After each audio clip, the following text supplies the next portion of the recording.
Hey everybody, my name is Mother Tammy Fuqua, and I'm with Holy Angels community here in Southern California. And I'm also one of the advisory board members to the Mary Magdalene Society. And we're going to be doing a series of recordings with several of the recipients of the Mary Magdalene Society grants. But I thought what would be the greatest way to start this conversation is with Bishop Frank Krebs. Everybody should know him. So I think, introductions are pretty informal here, but Bishop Frank is the one who started the Mary Magdalene Society, and I thought it would be great for everyone to learn a history of the Mary Magdalene Society, so then that way you can know how these grants are being used. So Bishop Frank, thank you for joining me today. I really appreciate Great it. to be here. Yeah. I'm really enjoying being with you, Tammy. Thank you. And I always enjoy being with you too, Bishop Frank.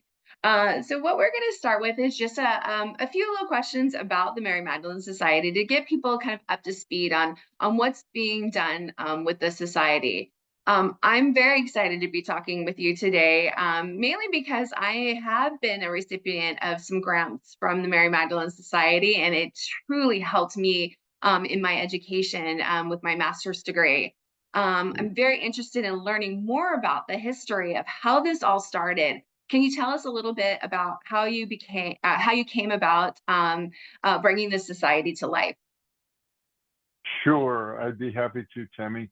Well, I think the way I remember it is, let's see, in 2014, I was elected presiding bishop, but because of an anomaly in the way the synod years fell and the election of presiding bishop fell in the past, Bishop Peter wanted to be able to serve out a full 12 years as presiding bishop since he was our founding presiding bishop. And so that meant that it had to go 1 year in past the time that I was elected. So that was an anomaly that may never happen again in the ECC. So I was elected in the fall of 14, and in the fall of 15, we had in St. Louis a commissioning ceremony for me as the presiding bishop. Up to that point, Bishop Peter and I worked real closely with each other. I was considered a coadjutor, for those who know all the rules of baseball, what that means. But it just means that I did a lot of the day-to-day stuff as presiding bishop, but Bishop Peter kept the title, and he and I collaborated all the time. Until 2015, when I became the presiding bishop, and on that I think it was the very day, it might have been the night before, we pulled together a group of people that we thought would be able to be generous donors, and we invited them to be donors so that one thing that I was staring at and had been, because like I just told you, I've been working at this for a year, even before I assumed the actual title as presiding bishop. And so I knew that we had a deficit problem. And we had a deficit problem because I was in leadership as a priest, before that. I knew that this was always a thing where we were just trying to get by and make sure that we were paying all of our bills. And the biggest way that this strapped us is that we couldn't do any aspirational goals. We couldn't say, oh, gee, we would really like to start this kind of program or something, because we knew that the only money we had was to do the absolute basics. So I was talking this over with a group of friends and our administrator at the time, and we came up with this notion that maybe we could ask some donors to form a society, a group, that would be willing to be consistent backers to the ECC, in the first instance, to wipe out our deficit, and then once that's done, we get beyond our deficit, we want to be able to go after our aspirational goals, the things that we would really like to do. And so we named as aspirational goals at the time two things that had been brought to my attention in that first year. And one was that young persons who were ordained, or at least who had their MDiv and would be happy to be clergy within the ECC, were unable to do so because they had so much debt from their education that they would never be able to take a job with the ECC that would be lucrative enough to pay down that debt. And so that was a big problem. And I had heard it from 4 or 5 different people, maybe half a dozen people. And so, so that was one thing on my mind. And the other was that parishes were really interested in things that would help promote youth activity in the parishes so that there would be more youth in the parishes. That if there are certain kinds of ways that we approach youth, they're more likely to stay than if we're just doing something for adults all the time and they're hanging around going, you know, what's in it for me? So using those as our first 2 aspirational goals, that we would try to provide ways to assist newer clergy in establishing themselves in the ECC, and some way to provide youth programs that would give a shot in the arm to the youth who are coming around to the ECC. We decided those would be our aspirational goals. So these donors said yes. We were able to raise, I don't remember what we raised on that first time, but I think it was a significant amount of money for us at the time. I want to say $10,000, you know, maybe up to 15, something like that. People were very generous that first night. And so that made us feel really good. So from then on out, we realized we had a great idea and some willing people, but absolutely no structure to it. So I'll let you to continue to answer your questions, but what I'm leaving unanswered for the moment is how we thought to structure things as we went along, because thank God we had the talent in the ECC to see what we needed to do to make sure that this was something that was structured so that it could last well into the future, which is what we've attempted to do. We were completely naive at the beginning about what all we should do to make sure we protected those interests, and now we have. So at the right time, I can tell you about that.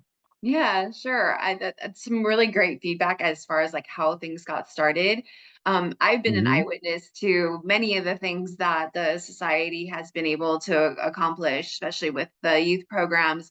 And you know, myself, I wouldn't have been able to put myself through a master's program without the help of some of these grants. You know, the Yeah. society, as I mentioned, it helps clergy and youth or young adult programs within the communion. Are you able to share some of the success stories from these grants that have been distributed? Well, yeah, I mean, um, I know that, let's start with the youth programs since you mentioned those. You mentioned both actually, but the youth programs, um, what is exciting for me about that is I think we know that when young people are, when we tap into their ideals, that it's quite likely to make a you know, virtually a permanent impression on them at a time when they are impressionable about ideals specifically. So if that's a service project or if that's about their spirituality, they tend to remember those things the rest of their lives. So if we want to pull people close and yet still give them the freedom to be themselves and come and go as they want, it's just good to know that they have this internal experience that they had that keeps them very close to the goals that we're trying to pursue as a church, and that if they ever want those things fanned into a flame again, they know where we are. So that's been something that I think we have seen. You know, the young people who have gone on the programs that I'm aware of, when I was presiding bishop and was able to pay a little closer attention to this, it was really quite remarkable how moved they were by these experiences. And we knew we were making a, you know, a great deep impression. many, many famous people in this world had youth experiences similarly and went on to do great things or remembered them their whole lives. And, you know, once they're like 60 years old, they're still having a great interest in the poor because of something that happened in their youth. And so things like that are really worth doing. And I'm happy about that. I'm really happy too that we can help clergy. Let's see, if I don't know that I would be able to talk too specifically about all the grantees, nor should I, maybe. But I'm thinking about you, Tammy, and you're just a tremendous example. I mean, you're someone who's full of a lot of energy. You were reaching out for a little help. We were able to give you some help. I know it, you know, it was a small portion of what you had to put out for your journey, but at least you knew that the ECC wanted to support you in that and was doing their best to support you in that. And I can't imagine, you know, watching you and how you've continued to find yourself in the ECC and to always be a positive force. It's just a pleasure to have supported you. And I'm anytime I hear news of you know, how things are going in at Holy Angels, I think about you and I think about what you're doing, and I'm just glad that we had a small assist, you know, in helping you along the way. So that's about the best I can do off the cuff.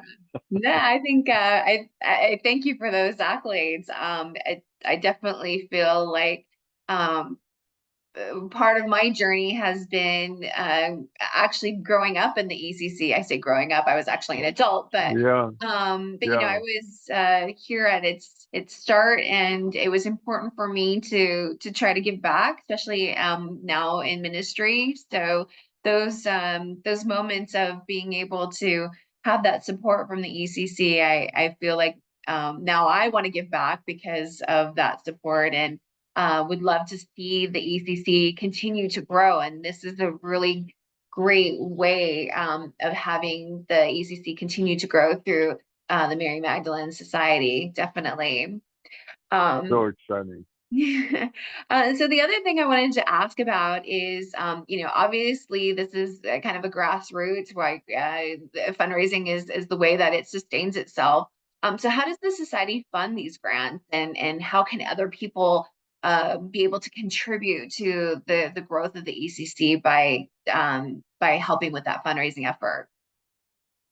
Right. Well, so um, I'm thinking back to the beginning again, and we had the advice of people who were involved in not just fundraising, because you can do fundraising in lots of different ways that may or may not have anything to do with how the gospel works. But if you look at really best practices among not-for-profits, it really has a evangelical feel to it. By evangelical, I mean something that relates to the gospel. Um, so, so I like that, and they would say, and that's what we did, that you should invite people together who are interested in our work, and just tell them about it, and don't have the main um, thing be that you are trying to quote get money out of them, but just try to like share with them the good work that you're doing, and how you're doing it, and if it seems to interest them, then they're likely to want to support it. We call it the Mary Magdalene Society because I believe it's in Luke's gospel. He adds the detail that Jesus and the disciples, as they're moving through Galilee and onto Jerusalem, are accompanied by a group of women from Galilee. And the first that he names is Mary of Magdala. And it says that that she and the others, quote, provided for the disciples out of their means. Um, so it sounds like these were women of means who wanted to support the work that they found. Naturally, if the disciples are hanging out with Jesus all day and learning and working with the poor and trying to go through their formation and their preparation for being disciples, they had to leave their day jobs. We're told that they stopped being fishers. And so these women were their means of support, according to Luke, or at least, I don't know that it says they were the only support, but we don't have any indication there was any other support. We do know that Mary Magdalene and these other women supported them. So that's why we wanted to call it the Mary Magdalene Society. We could have called it the Women of Galilee Society or something, I suppose, because there really was more than Mary Magdalene, but she's more famous. So if I'm going to invite listeners to this conversation to do something in their own town, I would say do what we did at the beginning. Work with the Mary Magdalene Society so you're not like off on your own and you can get the support of the society, but have a dinner in your town, in your city. Invite people who might be interested in this important work. Someone who's been involved in this work, perhaps like yourself, Tammy, could fly there and be a part of the dinner and talk about what's going on and just let people know. If it's something that touches their heart, they may want to support it, like Mary Magdalene wanted to support the work of Jesus and the disciples. We have dinners right now in the Southern California area, as you know, because you and I have been together at those dinners with Mary Lee Battaglia and Tony before his death. And we have dinners in St. Louis. But what we would like to do is we do fundraising all over the country in other ways. We fundraise at the Synod. But what we would like to do is have more regular times. I'll say dinners, they could be something else, but bring people into your homes who would be people of means, Mary Magdalene types, who would be able to, and we don't want to be exclusive about that. If their means is to give $1 and they want to give $1, please bring them along. We're not trying to be exclusive about it. But anyone who could help us out, tell them the story and let them know about it. They might want to help in other ways. Like right now, you're helping by doing this recording, and you may have all kinds of ways that you contribute to the Mary Magdalene Society. I do, others do. And so that's what happens. You get involved and you want to support it. So I would encourage focusing around some central event that happened once a year. Try to get the people in on the leadership team of the Mary Magdalene Society to support you, so that they know what's going on and are able to support you in all the way they can. They may already know people in your area who are helping out. And I would just do something like that. Make it a fun occasion. I don't know. I think it'd be fair to say we generally have a really good time, when Mary has invited us to her home. We have good food, good drinks. We laugh, we tell stories, we catch up with each other, and we have a serious moment where we talk about the work of the Mary Magdalene Society. So I think something like that in each city would be a wonderful dream, something like that. Absolutely. First of all, I love hearing the way that the name came about for the society. I think it's now hearing that it shows how apropos it is that it's named Mary Magdalene Society. And I will echo what you said. When we do have our dinners here in Southern California, it's a lot of fun. But we also, we also point out what this is used for and how important it is for us to give back to the communion by having this society that is helping our clergy and our young adults become closer to the communion.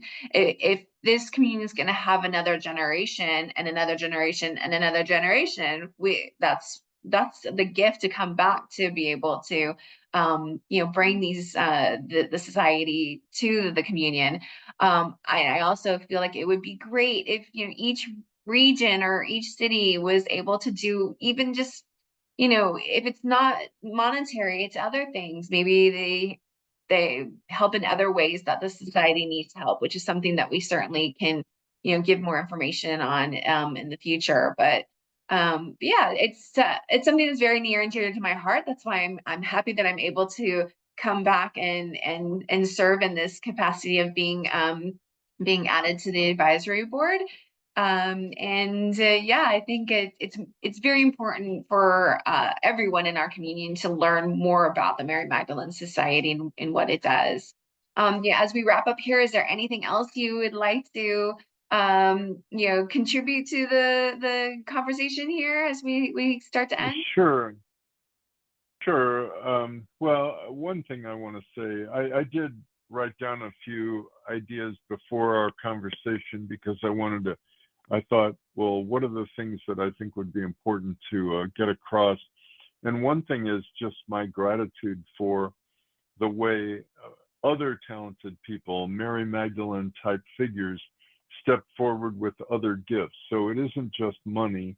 But other things. Now, I know I alluded to this a moment ago, but if you break it down, you see somebody like Art Bavasso. Well, actually, there is no one like Art Bavasso. If we hadn't had him, we would never have been structured the way we're structured. He has a lifetime in fundraising for not-for-profits and was able to guide us into so many wise decisions. And is still guiding us to this day. I'm eternally grateful to him because there are things people like that know that we would never think of, just very, very practical things that need to be in place. So we have a real strong leadership team of people that he makes sure is peopled year after year with good people like yourself who are stepping up. And then and they have regular meetings and things are discussed in committees and then brought back to the overall committee. All that is smart. He's the one who told us how we can be investing our money in a community foundation. Although that might have been an idea that also either came from him or Betty Adams, who's another person I want to point out. She's had many, many years of experience in fundraising as well. And she turned us on to community foundations, which are all over the country. And there's a very famous historic one here in St. Louis, which we were able to tap into. That means that we're able to put our money on deposit with some of the largest charities in our whole region. And as a result, there is so much money deposited in one place that they're able to hire very, very skilled fund managers to make sure that we're getting the top kind of return that we could get on our money. Now, that's not something we ever could have done on our own. Art and Betty knew about that, and as a result, we're able to do that. So some of our money is invested, other of our money goes directly to recipients. That way, we can take money that the endowment earns and add that to what we're collecting each year so that we have more money to give out to people who are asking for it. That's the plan, and they knew how this worked and were able to bring this into being. We have a team of people who assess the grant applications. So we had to write, a criteria. What are the criteria against which we will decide whether a grant is worthy or not? So we had to do that, and we put that in place, and we have 3 awesome giving people who are willing to go over the grant proposals and make sure that They match the requirements, and then they make recommendations to the leadership team, and the leadership team makes recommendations to the leadership council, I believe, of the whole ECC. It was very important to us that we tied all this in with the ECC, because our experience on the National Council of Churches tells us that some denominations have grown over time so many things that look like the Mary Magdalene Society, but they're not really responsible to the denomination itself. So then that puts some stress in the, over 100 or 200 years, that can really put some stress on the organization if one of their smaller organizations is actually more powerful or somehow threatening to the direction that the whole communion wants. So we made sure at the beginning that we tied the Mary Magdalene Society into the ECC, so that two things are respected. One, that the money actually belongs to the whole ECC, but two, that money can never be spent in a way that does not honor the will of the people who gave it for a specific request. So there's a kind of a healthy tension there. Yes, the ECC owns it, and we're going to make sure that when we told the donors this is what the money is going for, it will in fact be going toward that. So all this stuff these are things I never would have known how to put together myself. I'm just trying to say, thank God for the Mary Magdalenes in the world. I think another woman's name was Chloe, if I remember correctly. I mean, some of them are named Art Bavasso, some of them are named Mary Lee Battaglia, some of them are Tammy Fuqua. And it's just people with talent who come together and say, I can do that, and it's really wonderful. I think it's the Holy Spirit in motion for sure. Everyone's got Yeah. gifts that they can provide. Great. Well, I think if there's no other things that we want to share, maybe we can wrap up for today. No. And Yeah, sure. Well, thanks for inviting me. This has been great, Tammy. Good to see yeah, you. thank you. I really appreciate it. And great seeing you too. And anyone who's watching, we'll be doing a few more of these, maybe actually doing some interviews of some of the recipients so you can see how they've been able to be able to use the funds from the grants as well. But until That's then, great. I'd like to see that myself. That sounds great. yeah, it'll be great. Well, Bishop Frank, thanks so much for taking the time with me today, and I Sure. will hopefully see you very soon. Okay. Adios. Take care.